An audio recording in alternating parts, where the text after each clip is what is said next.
to navigate with this. Good morning, everybody.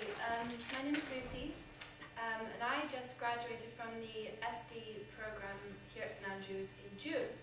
So I'm a very recent graduate, and I'm now working for the university in the Estates Department on the environment team.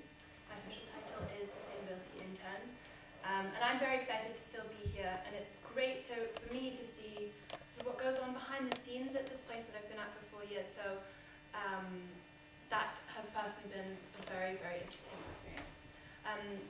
So because I was in part of the Sustainable Development Program at St Andrews, I'm now working for Estates, I have this sort of dual experience of sustainability at St Andrews. So St Andrews developed one of the first Sustainable Development Programs in the world, and it's still a thriving hub of SD research and teaching. We have SASI, which is the St Andrews Sustainability Institute, which is a Centre for Research and Knowledge Transfer on SD. But St Andrews is also a very progressive institution in terms of practical action towards sustainability. And this has been recognised through several national awards, the most recent of which was First Class Degree in People and Planet Green League Award, just earlier this summer, so that's really great for us. What I'm going to talk about today is this more practical side of sustainability at St Andrews, as I now work for the Estates Department. And a lot of what we're doing was mentioned by Dr. Louise, so I won't go over too much of that, so there's not too much repetition. But many of the areas that Estates are working on to increase the sustainability of St Andrews as an institution spread across sort of facilities and structural aspects through to university policies and over into behaviour change and attitude shift among our staff and students. So we work in several key areas, which are energy, waste, transport, biodiversity, and then more sort of engagement aspects. In terms of energy, we have a carbon management plan in place, which focuses on 3 aspects, and those are energy efficiency, behaviour change, and renewables. And we aim to be carbon neutral by 2016, which is rapidly coming up.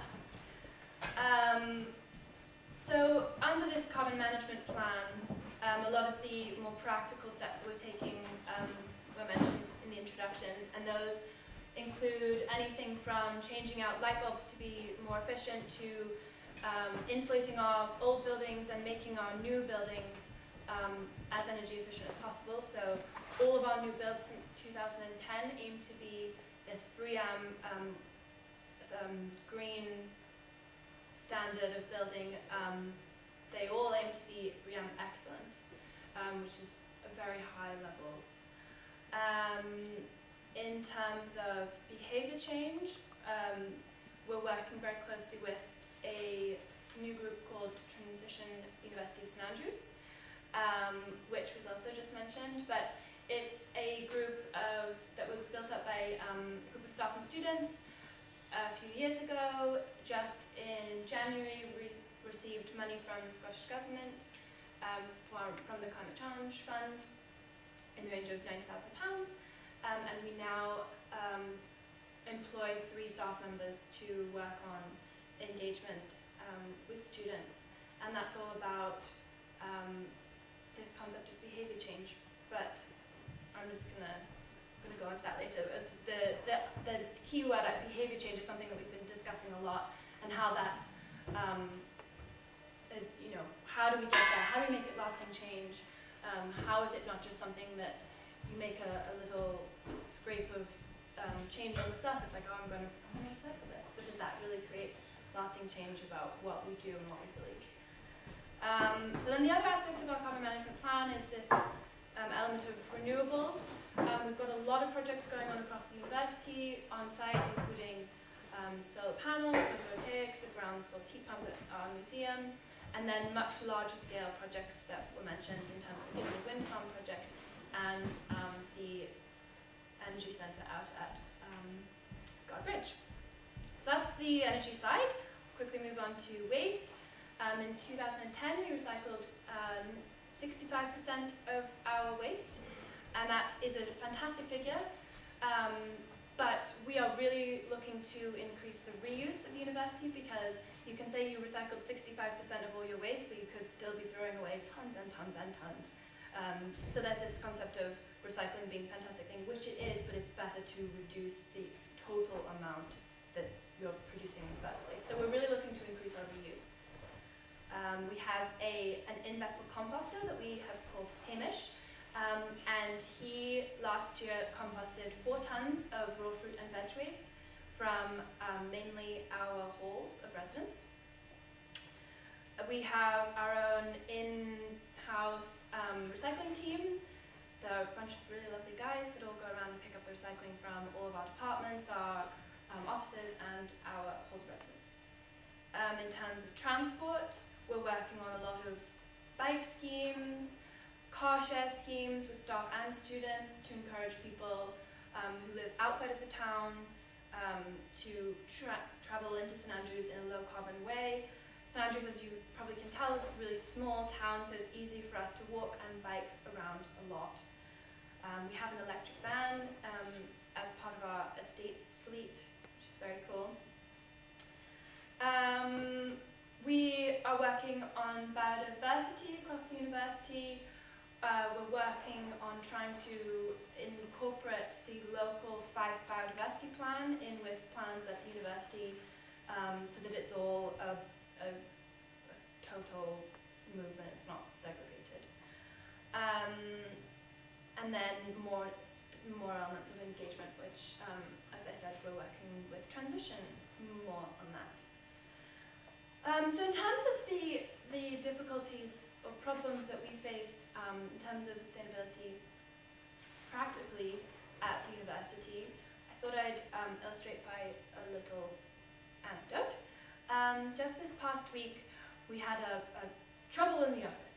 I was trying to print some posters, a bunch of flyers, we had the print run in, it was all set, and just before I was about to go off to print, I asked if we could have a little script at the bottom of it that said, this is 100% recycled, and little recycling label. And they got back to me that, well, actually, our paper isn't 100% recycled. And it was like, oh no, big upset. Because we were under the impression that it was 100% recycled paper. And to me that sort of illustrates 2 aspects of what the problem, one of our problems of incorporating sustainability at the university is. That there are all these individual units and departments working on their own aspects, their own daily activities, and to get sustainability policy and right at the root of what everybody's doing is a very difficult task. Print unit is off doing their printing, catering's off doing their catering, everybody's doing their aspects of their work. And to get sustainability into that across this big institution, we've got a lot of students and a lot of staff and a lot of action that we're working on, is a very difficult thing to first of all know what everybody's doing and then work with everybody to make this part of their daily activity. And the other aspect I'd say is that when I spoke to them about, could we look at getting paper in, the print unit expressed concerns over cost. And that's something else that's, I think, a difficulty, is that we are in a business, we are running an institution, and that worry of making our activities more green is going to incur more cost. And a lot of us might see that as, well, the cost further down the line will be less if we put sustainability at the root of what we're doing, but for now that's obviously a barrier, especially in these times. The other problem I'd say that we're looking at in the States and at the university, I sort of briefly mentioned, is this idea of how do you create real behavior change or lasting values shift?